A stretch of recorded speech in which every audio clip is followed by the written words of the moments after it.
अस्सलाम वालेकुम नाज़रीन, आपका मेज़बान मलिक रिजवान आपकी खिदमत में हाजिर और आप देख रहे हैं माजिद अली टेलीविज़न। नाज़रीन, हमारे साथ एक खातून मौजूद है 30 साल। आज से 6 मंथ पहले एक स्टेज एक्ट्रेस थी। आखिर क्या हुआ कि इसने स्टेज करना छोड़ दिया। मुख्तलिफ़ किस्म के सिनेमा में, थिएटर में काम करती थी, डांस करती थी और लाखों पैसे कमाती थी। 3 मंथ काम करने के बाद ऐसी क्या नौबत आई कि इसने स्टेज ड्रामे को ठुकरा दिया, ठोकर मार दी। आइए हम इनसे बात करते हैं। अस्सलाम वालेकुम। वालेकुम सलाम। आपका नाम? आयमा मलिक। आयमा मलिक, मुझे बताइएगा कि क्या वजह हुई आपने 6 कबल पहले स्टेज ड्रामे को खैरोबाद कह दिया, 3 मंथ काम किया और लाखों पैसे कमाए। ऐसी क्या वजह हुई कि आपने छोड़ दी? भाई मैं आपको बताती हूँ, मसला ये हुआ कि मैं एक पढ़ी लिखी और महज़ब घराने से ताल्लुक़ रखती थी। मेरी शादी हुई, लेकिन जो मेरे शौहर थे उनसे घरेलू हालात बहुत ज़्यादा ख़राब होने की वजह से तलाक़ हो गई, जिसकी वजह से मैं अलग रहना शुरू हो गई। अब आज के इस मुश्किल दौर में आपको पता है, एक अकेली औरत के लिए अपने बच्चे समेत ज़िंदगी गुजारना बहुत मुश्किल था। मैंने काफ़ी ज़्यादा जॉब्स की, लेकिन जिसमें जो तनख्वाह है आपको पता है 7,000, 6,000, 5,000 से ज़्यादा नहीं मिल रही थी और मेरे घर के हालात बहुत ज़्यादा ख़राब थे। तो मैं जिस गली में रह रही थी वहाँ पर एक लड़की थी जो बहुत खूबसूरत थी और वो ऑलरेडी इसमें वर्किंग कर रही थी थिएटर में, और जिसकी वजह से उस वो मेरी उससे ना अक्सर सलाम दुआ होती रहती थी। वो उसने एक दिन मुझसे कहा कि आप इतनी मुश्किल से ज़िंदगी गुजार रही हो, आप अच्छी खासी खूबसूरत और पढ़ी लिखी हो, आपके अंदर एबिलिटी है कि आप मेरे साथ काम करो और ज़्यादा अर्निंग करो। तो मुझे उसकी बातों ने काफ़ी इंस्पायर किया। मैं उसके साथ गई, मैंने देखा कि क्या काम है, लेकिन मैं उन दिनों इतनी ज़्यादा मुश्किल हालात में थी कि मुझ पे कर्ज़ भी बहुत ज़्यादा चढ़ा था, बच्चे की पढ़ाई बहुत ज़्यादा मुतासिर हो रही थी। तो मैंने सोचा कि चलो, अब इतनी ज़्यादा परेशानी का आलम है, कोई सहारा नहीं है, बेसहारा हूँ। मैंने काम स्टार्ट कर दिया। जब मैंने काम स्टार्ट किया तो मैंने काफ़ी ज़्यादा अर्निंग की, मैंने डांस भी किया, मैंने मुख्तलिफ़ रोल किए, एक्ट्स किए, जो जिसे लोगों ने बहुत पसंद किया।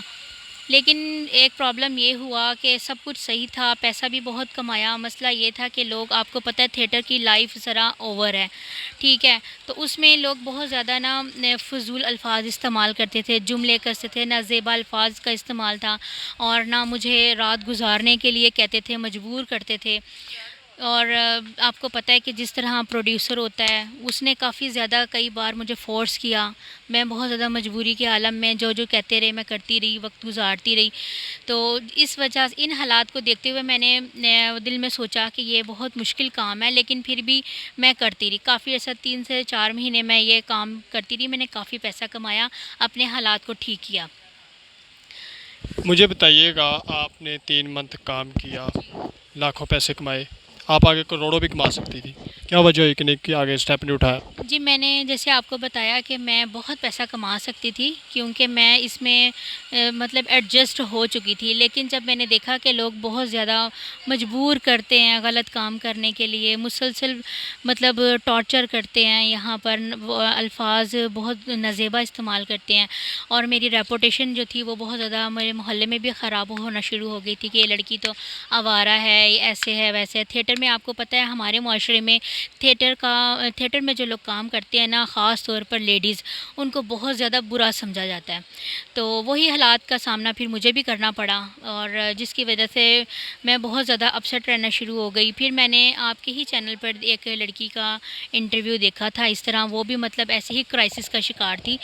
तो लेकिन उसने बड़ी अक्लमंदी से काम किया कि उसने ये सब चीज़ों को, इतने मतलब मुश्किल वक़्त को छोड़कर, जो इतने गलत मतलब काम था उसको छोड़कर, उसने ऑनलाइन बिज़नेस अपना स्टार्ट किया था और वहाँ से वो अर्निंग कर रही थी और बहुत इज़्ज़तदार तरीके से अपनी ज़िंदगी को गुजार रही थी। उसे देखकर फिर मुझे काफ़ी फ़ील हुआ, काफ़ी गिल्टी फ़ील हुई कि यार, मैं तो इससे ज़्यादा पढ़ी लिखी हूँ, बाशऊर हूँ, और मैं भी ऐसा कर सकती हूँ, मैं भी अपनी ज़िंदगी को सँवार सकती हूँ, इस ज़लालत भरी ज़िंदगी को खैरबाद कह सकती हूँ। फिर इस वजह से मैंने ये थिएटर की ज़िंदगी को छोड़कर और अपनी आराम मतलब से ज़िंदगी गुजारने का फ़ैसला किया। मतलब आपने तौबा कर लिया कि मैंने जो किया बहुत गलत किया और इनसे आप खुदा से माफ़ी भी मांगते हैं और नेक्स्ट में ऐसा काम नहीं करूँगी, आप ये मैसेज देना चाहते हैं? जी बिल्कुल, आपको पता है कि भाई थिएटर में हर तरह का लिबास ज़ेबतन किया, लोगों ने देखा जो कि अल्लाह की मतलब नज़र में बहुत ज़्यादा गुनहगार मैं हो चुकी थी, अपनी नज़रों में भी गुनहगार हो चुकी थी। मुझे बहुत चीप फ़ील होता था कि इस तरह नहीं होना चाहिए था। मतलब एक लड़की होने के नाते मुझे अपनी इज़्ज़त का ख़्याल रखना चाहिए था। तो आपको पता है इस वजह से ना फिर मैंने मतलब सोचा कि ऐसी मतलब हालात का सामना करने से बेहतर है कि मैं अच्छे तरीके से, थोड़ा सा मुश्किल तरीके से कमा लूँ, लेकिन हलाल और पाक तरीके से कमा लूँ, ताकि अल्लाह पाक मुझे आखिरत में भी माफ़ फरमाए और दुनिया में भी माफ़ फरमाए। क्योंकि आपको पता है कि इंसान की ज़िंदगी का दारोमदार सिर्फ़ उसके अमाल पर होता है।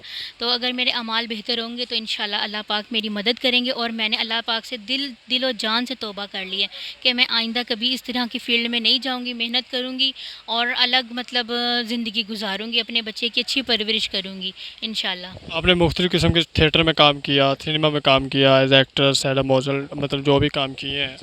पहले की वो लाइफ 3 मंथ और उससे पहले की लाइफ और अब की लाइफ में क्या फ़र्क है, क्या फीलिंग होती है?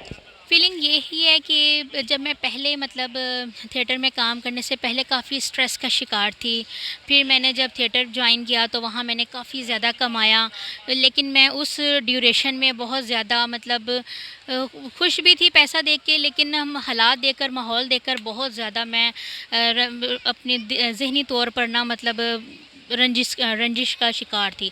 तो लेकिन जब मैंने थिएटर छोड़ दिया, ठीक है, अल्लाह की मतलब रास्ते पर चलने का सोच लिया, तो मुझे अब इतना सुकून है कि मैं समझती हूँ कि जिस तरह मुझे दुनिया में जन्नत मिल गई है। अब मैंने जब अल्लाह की राह पर चलने का फ़ैसला कर लिया तो इंशाल्लाह अल्लाह पाक मेरे लिए रास्ते आसान करेंगे। और मुझे अल्लाह पाक से पूरी उम्मीद है कि मेरे लिए कोई मदद का, अच्छी ज़िंदगी गुजारने का कोई ना कोई वसीला अल्लाह पाक ज़रूर पैदा करेंगे। अब आने वाली नई कमर लड़कियां हैं जो कहती हैं मुझे बहुत शौक़ है ड्रामाज में काम करने का, स्टेज में काम करने का, मॉडल्स बनने का, सिंगर बनने का, एक्ट्रेस बनने का, तो उनको आप क्या मैसेज देंगे? मैं तो उन्हें बाय ऑनेस्ट बहुत ये मशवरा दिल की गहराइयों से देना चाहूँगी कि वो इस शोबे में हरगिज़ ना आएँ। क्योंकि इतना गंदा शोबा है ना कि अगर इवन कि मैं आपको कहती हूँ कि भाई मेरी अपनी बेटी भी होती ना, तो मैं उसको मतलब 100 गज़ क्या लाखों गज़ दूर रहने पर कहती कि इस फील्ड में नहीं जाना। आप हमारे मुल्क में और बेतहाशा मतलब डिपार्टमेंट्स हैं, आप वहाँ अच्छे तरीके से मतलब उन्हें पढ़ें लिखें और वहाँ पर उस फील्ड में जाएँ, टीचिंग में जाएँ, नर्सिंग में जाएँ, इंजीनियरिंग है और लातादाद शोबे हैं, वहाँ जाएँ जिसमें इज़्ज़त भी है, ठीक है, दीन और दुनिया भी है। लेकिन थिएटर में फ़हाशी, अरियानी, नाज़ेब अल्फाज और अपनी आखिरत और दुनिया की ख़राबी के अलावा कुछ भी नहीं है। क्योंकि मैं ये सब चीज़ें भुगत के आ चुकी हूँ।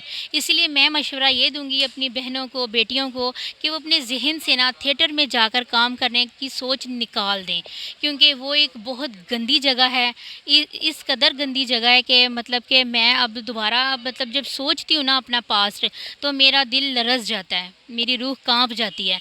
तो आप लोगों से यही गुज़ारिश करूँगी कि आप लोग अपनी ज़िंदगी को सँभालें। औरत की इज़्ज़त जो है वो बहुत ज़्यादा नाज़ुक होती है, ठीक है? तो आप लोग अपना बहुत ख़्याल रखें और अपनी इज़्ज़त की हिफाज़त करें, अच्छे शोबे में जाएँ और हिफाज़त करें। आपकी एजुकेशन कितनी है? जी, मैंने ग्रेजुएशन किया हुआ है। ग्रेजुएशन किया हुआ माशाल्लाह आपने। आप कोई जॉब भी कर सकती थी, कोई बिज़नेस भी स्टार्ट कर सकती, पढ़ी लिखी हैं, किसी बैंक में, किसी कॉल सेंटर में। आपने ग्रेजुएशन एक स्टेज एक्ट्रेस बनने के लिए किया था।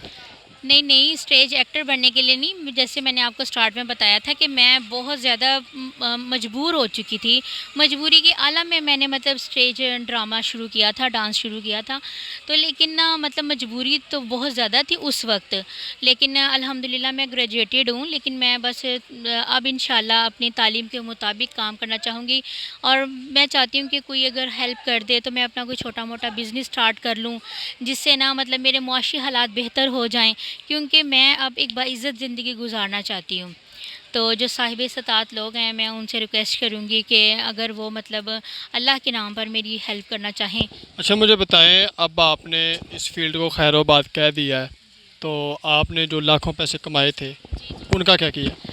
उनका ये था कि मैंने ना बहुत ज़्यादा मतलब मुझ पर, मैंने आपको बताया था कि कर्ज़ चढ़ा हुआ था, लाखों में ही कर्ज़ था, क्योंकि मैं काफ़ी अरसे से रेंट पर रह रही थी। ठीक है, रेंट था, इसके अलावा थोड़ी बीमारियों का भी शिकार थी, वो मैंने मतलब प्रॉपर इलाज करवाया। और मेरे जो पेरेंट्स हैं जो गांव में रहते हैं, वो भी बेचारे बेसहारा हैं, मजबूर हैं। गांव में आपको पता है भाई कोई काम नहीं होता, ठीक है, तो मैंने उनकी हेल्प की थोड़ी बहुत, थोड़ा अपने खर्चे उठाए। तो आपको पता है आज कल इतनी महंगाई का दौर है, तो पैसे आपको पता ही नहीं चले, ख़त्म हो गए, खर्च हो गए। लेकिन मैंने जो कमाया वो मैंने अपने लिए अपनी तरफ से अच्छे रास्ते पे ही लगाया, और कोशिश की कि जो आने वाला वक्त है उसमें भी अच्छे तरीके से कमा के अच्छे तरीके से ही इन्वेस्ट करूँ। क्या खूबसूरत, क्या दिलकश, हर चेहरे पे नकाब है, यहाँ हर शख्स बाहिजाब है। हमारे साथ मौजूद थी आमिर मलिक। आपने इनकी स्टोरी सुनी, स्टार्ट सुना, एंड सुना, क्या आपको सबक मिला? इनमें से आप इनको क्या शेयर करना चाहेंगे? कमेंट्स में आपने ज़रूर आगाह करना है कि एक स्टेज एक्ट्रेस बनने के लिए इसने 3 माह स्टेज पे काम किया, लाखों पैसे कमाए, और अचानक क्यों छोड़ दिया? नमाज़ें पढ़ती है, तस्बीह पढ़ती हैं, और बहुत सारे ऐसे नेक काम कर रही हैं जिसकी वजह से कहती है कि मेरा खुदा मुझे किसी वजह से जो है मेरे जो गलत काम किए, डांस किए, एक्ट्रेस पे काम किया, छोड़ दूँ। और फिल वक्त मुझे इजाज़त दें और मिलते हैं नई वीडियो में। अल्लाह हाफिज़।